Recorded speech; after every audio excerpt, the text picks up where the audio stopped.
महाराष्ट्र नवनिर्माण सेना के प्रमुख राज ठाकरे ने महाराष्ट्र के सीएम उद्धव ठाकरे पर जमकर निशाना साधा है। उन्होंने पार्टी के कार्यक्रम में कहा कि महाराष्ट्र की जनता ने शिवसेना को एनसीपी और कांग्रेस के साथ जाने के लिए समर्थन नहीं दिया था। उद्धव ठाकरे ने जनता के साथ गद्दारी की है। जनता से गद्दारी करने वाले नेताओं को जनता ही सबक सिखाएगी।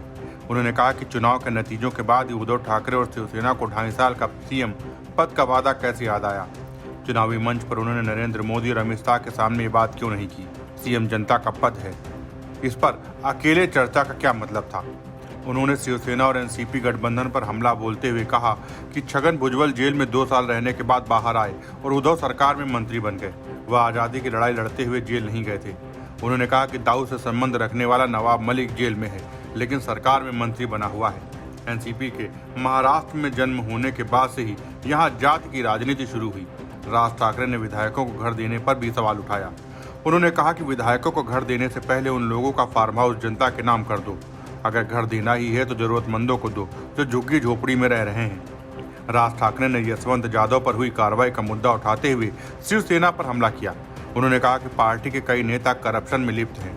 उन्होंने कहा कि पहले परिवार को बताओ कि बीएमसी जाना बंद करें।